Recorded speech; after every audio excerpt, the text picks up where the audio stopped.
Brent, you look like a defense attorney that's gonna get me sent to prison. And knowing this crowd, you'll have deserved it too. Play the intro.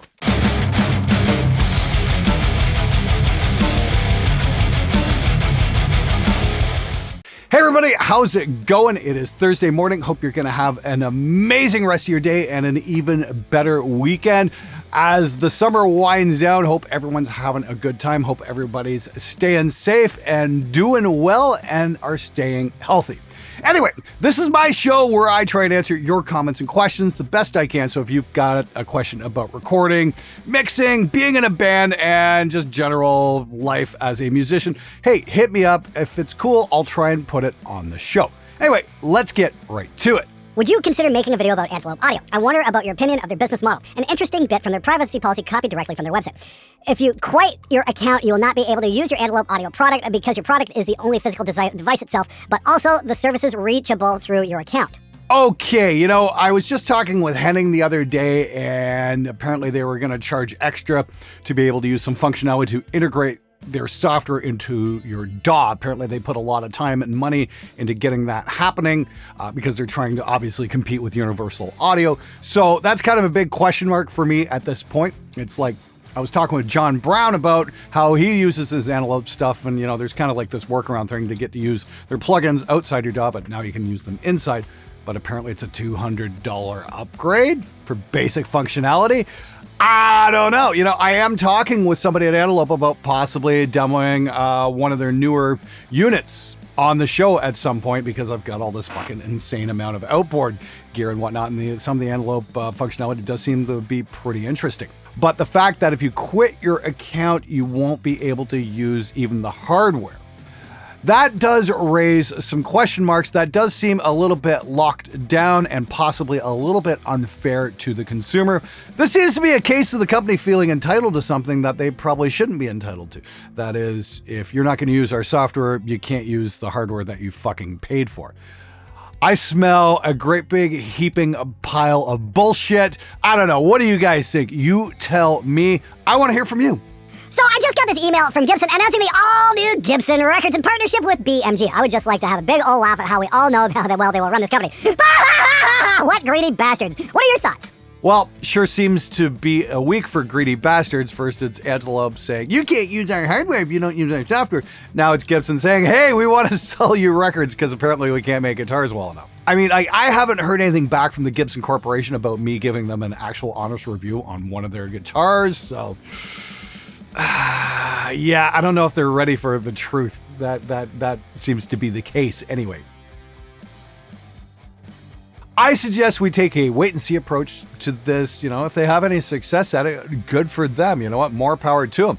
But personally, I'd like to see them start maybe building some innovative guitars. Again, something cool and not something butt-fucking ugly like the modern Flying V. Come on, Gibson, you guys used to be cool. It shouldn't be that hard to figure out what people want to play these days. Stop relying on your legacy and start innovating again. We'd all like to see it. Avid just fucked me over with the license. I had perpetual license for years, and then when I had to change computer, I needed to download Avid Count. Well, guess what? The license was missing, couldn't get answer from Avid customer care. So renewed the license, and bam, I'm fucking monthly subscriber now. I used to use Pro Tools when I got my band's album project finished. I'm gonna check out other DAWs, maybe Logic. Anyways, good video, Glenn. Wow, that was a bit of a chore to read, but I am guessing what happened was you tried upgrading something and Avid said, you're now a monthly subscriber, Preamp, motherfuckers! Yeah. It's just a case, it's Pro Tools, you got my fucking money, Subscription models, that's the thing we need to address here. What do you guys think? I mean, like, some subscription models seem like they're a good idea, like say maybe the Waves Everything bundle. That's kind of affordable, you know what I mean? But, paying a monthly fee for fucking Pro Tools, I kind of call bullshit on that one. I mean, like, that's why one of the main reasons I switched over from Adobe Premiere to DaVinci Resolve, because I could just buy a fucking copy. That's the thing. I bought 2 Blackmagic cameras and the speed editor, and I've now got 3 paid copies of DaVinci Resolve that I don't ever have to pay to fucking upgrade. That's a win in my book. That and Adobe Premiere is a buggy piece of shit that crashes whenever it fucking feels like, and I got a little bit tired of trying to work with that pile of shit. Anyway, I don't know, subscription models. What do you guys think? I want to hear from you. What's your opinion on all of this? Would you rather rent a piece of software for a low monthly price, or in Pro Tools' case, a not very low monthly price, or just buy it outright? What do you guys think? Leave a comment below. I want to hear from you. I don't think the problem is a lack of songwriters. I think the problem is an oversaturation of the market. There's entirely too much music today. Commercially, music is dead. All the good songwriters are now on the indie scene. Look there for great music. I think there's some real truth in that statement. Oversaturation is a thing. I remember in the early 2000s, there was a website that came out that was called GarageBand.com, and it was a great place for indie musicians to like post their songs and all that kind of stuff. And you'd review bands, other bands would review you, and it was great in principle. Please don't get confused with Apple's GarageBand program. This is going back to year 2000, 2001, somewhere around there. I spent a lot of time on that site reviewing other bands, and I learned two things. Number one, other bands love shitting on other bands, and number two, this is most important, most of the music on there was just total fucking dog shit. I really hate to say that, but there is some truth to that statement about oversaturation. Well, the problem with everybody being able to create music these days is everybody's creating music, and not a lot of it is really all that great. It's kind of like cell phones. It's like, it was going to be this great big revolution. Instead, we got vertical video because nobody can be bothered to learn basic fucking cinematography techniques.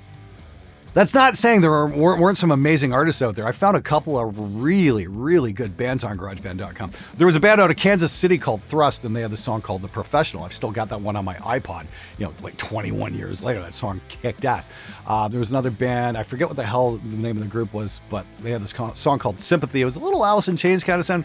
Terrible recording, great fucking song, great hook, great melody, and somebody should have given those guys a record deal because it was a killer fucking track. Definitely could have done with some production, that's for sure, but it just goes back to the whole thing. Hey, songwriting is more important than production, because if you've got a good song, you can hear past the shitty production. I think we spend way too much time worrying about getting everything to sound pristine, clean, and perfect and all that shit, and not nearly enough into putting effort into writing really great fucking songs. That I would like to hear.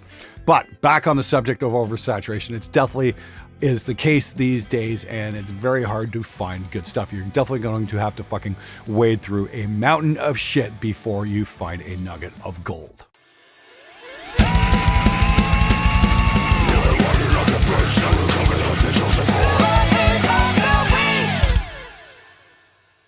Hey, lame ass! There's a shitload of things going on under the hood at all does, and some are better programming, yes, so Reaper works great, but the features in PT are way ahead, like Dolby Atmos and a way better audio engine. Period! Go study this, you screaming yak! Okay, I'd love to study that. I noticed, though, you didn't provide any links to the statements to, back up your claims that it has a better audio engine, period. Does anybody have any links to some studies done on that? Maybe some white papers, just some kind of evidence at all that we can look up into this and see how Pro Tools has the better audio engine, period? Is that too much to ask? Maybe a little bit of evidence to back up your claims. If you're going to make a bold fucking claim like that, you are going to need some fucking extraordinary evidence to back it up, because I don't have time for that kind of fucking bullshit. Good! Have you ever used stock sounds like those offered from Boom Library, Glitch Machines, et al. In a song mix? I'm wondering how much processing, if any, such sounds would work, need to well sit in a mix. I'm thinking of putting the sound of a Racing 60s muscle part in part of a song. Yeah, I know car sounds in a rock and roll song are kind of cliche, but it's a cliche I love, and it certainly fits the song in question. My advice would be just start using your high-pass filter. Start rolling off at about 90 hertz and maybe go all the way up to 200 hertz just to try and get it to sit in the mix a little bit better. Be judicious with your roll off, and you should have no problem getting it to sit in the mix. Maybe a little bit of compression. That's probably all you need. Just play around with it a little bit. It shouldn't be that big at all. Now, I've used a lot of stock sounds over the last few years. I used to be a member of Storyblocks. I got to do an ad for them a few years ago, but they didn't want to renew for some weird reason. These days, I'm using Epidemic Sound, and that gives me some sound effects and background music and that kind of stuff, and that's pretty cool. Seems to work out pretty freaking well. I use sound effects all the time. I definitely recommend having some kind of stock sound effects on hand to be able to use in your content. Absolutely. It's just a really good idea. Where's the memorable songs with choruses you can sing to? Well, that's what Ghost is there for. Strangely, though, it's cool to hate on Ghost for being memorable with good songs and sing-along choruses, regardless of how talented Tobias is. I guess the old adage of you can't please all the people all the time should be you can't please a bunch of hypercritical metal fans at all. Jeff, that's a fucking fantastic point. I gotta say, I do like some of Ghost's material. Yeah, I think they've got some very memorable shit. I thought Square Hammer was a great track. Truthfully speaking, you could hear a track like that on a fucking Judas Priest record if you took away all the goth elements and whatnot. But there at its core is, yeah, a fucking heavy pop song, really. I got a chance to check out Ghost at Heavy Montreal there a couple of years ago. Yeah, they were a lot of fun to watch. They were really engaging, and it was a hell of a fucking show. So yeah, that's a very good point. Yeah, I do like Ghost, especially as a more modern version of a metal band. Yeah, absolutely. I would definitely recommend checking them out if you haven't. It's definitely a little bit different from the old fucking kind of stuff we've been hearing so much of these days. I definitely like hearing singers. Glenn, I am a songwriter that had a stroke 3 years ago, cannot play any instruments anymore. Now using virtual instruments in GarageBand with my music. I now have outgrown GarageBand. What is the next level DAW with virtual instruments, touchscreen, and no to Pro Tools money ducking vampires? Thanks, love your show. Hey, Paul. Now, here's the thing. I am no expert when it comes to virtual instruments. I pretty much know next to nothing about virtual instruments. So I am the wrong guy to answer that question, but I am going to pass this along to the viewership and say, hey, if you guys can help Paul out with some recommendations, I don't know, Cubase I know has a lot of virtual instruments. Maybe he should be looking at that. What do you guys think? Please let us know.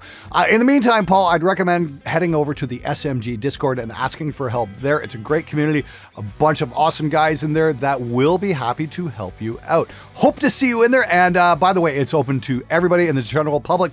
I will have a link in the episode description below. So head on over to the SMG Discord. Hope to see you in there. Okay, I have to ask, since you brought up anime, what are your thoughts on Detroit Metal City? Dude, there is literally a cover of Satsugai on this fucking channel. Please pay attention!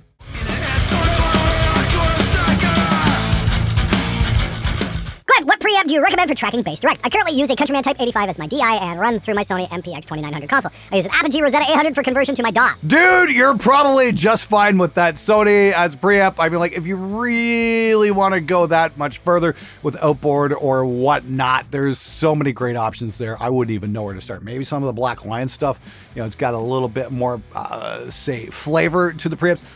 If you're 500 series, actually, you don't even need 500 series. Cranbourne has a 19-inch rack unit with 2 of their preamps in it. Those things are fucking stellar because they've got the mojo knobs. You can add in a little bit of distortion, or you can have them as clean as you want. Absolutely phenomenal preamps. I can't recommend the Cranbourne enough. Absolutely stellar. Definitely start with those. Glenn! I have glasses too! Do your headphones get uncomfortable after a while with the earpieces? I'd like to know if I can help myself against the pressure on my damn temple. LOL. Thanks, man. Cheers from Cali. Hey, dude. Here's the deal. I used to wear these. These are the AKG K55s. I used to wear these on the line at Chrysler. I'd bring my iPod into work with a bunch of clients mixes and make a bunch of notes as I was, you know, building minivans and shit. And I'd wear these for 8 hours at a time. Super comfortable. The Atom Audio headphones are really comfortable as well if you want to spend a few more bucks. You know, that's the thing. The Austrian Audio headphones sound great. They're not quite as comfortable as the Atoms, in my opinion, but they still sound wonderful. You know, it really comes down to just trying out a few sets. This is where I'd say maybe go to a music store like Guitar Center or something and try on a couple different sets of headphones and just find out what's comfortable for your ears. That's one place really where shopping online doesn't help very well, is, you know, just in terms of headphone comfort. Everybody's head's going to be a little bit different. Everything's going to be a little bit different comfort level. So I definitely recommend trying a few things out in person if you have the chance. On the optimizing Windows for audio question, I highly recommend finding Windows 10 LTSC. It's a stripped down version of Win 10 without Cortana and all of the BS bloatware. No constant updates and super stable in my opinion. Best thing I've ever done in my own PC build. Hey, Glamour Pig, thanks so much for sharing that. I remember doing something like that with Windows 7 back in the day. There was like a version you could grab with all the crap taken out of it. And I ran that for a couple years and it worked really freaking well. So yeah, if you guys are into Windows, that might be something worth checking out. I've got a spare PC kicking around downstairs in my basement. It used to be the one in here before we built the Hackintosh. Maybe I'll drop that OS onto it because this one's getting pretty bloated. Every time I try and update it, it just keeps rolling the system back. It doesn't want to go any further with the update. So that might be worth investigating. Maybe I'll do that in September when I get back from my European adventures. That's going to be something I really want to check out, you know, how to optimize Windows for audio production. Should be really fucking cool. I asked that question there a couple weeks back. A bunch of you guys expressed interest in that video, so I'm gonna maybe see if I can find that copy that he's talking about. And yeah, let's do a video, let's optimize and see how well we can do with it. Thanks for the suggestion, man. That's the thing. I love hearing from you guys. And if you've got cool suggestions like that, believe me, I am all ears. I am here to learn every single day. So you guys got something you want to share? Leave a comment below.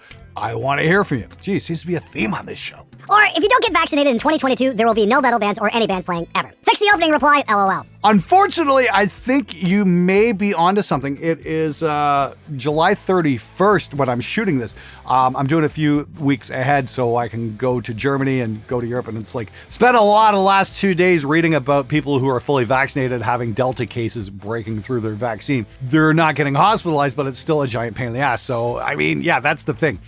It's like the vaccines are available. It's not a conspiracy theory, and it's not the mark of the beast. No, this whole thing is designed to keep everybody healthy. We're trying to help people. Here's the thing. I got vaccinated. My wife got vaccinated. My parents got vaccinated. My wife's parents got vaccinated. My whole extended family got it. Everybody's fine. So please just remember, this is bigger than you. This is bigger than me. This is about all of us as a species trying to survive this. And hopefully we can get society opening back up again, because I really miss concerts. I was in Toronto last weekend working on a project, and we went out for dinner and we sat out on a patio on a wonderful summer night. And I thought, damn, I really miss this. I'd like to see more of this. So if you haven't got vaccinated yet, please consider not just yourself, but the people around you who might be a little bit older and maybe more susceptible as well. Remember, this isn't just about you. This is about us as a community as a whole. Anyway, I'll leave you with that. I wish you the absolute best this weekend. Have a safe and wonderful time out there. Now go do some work, you lazy fucks!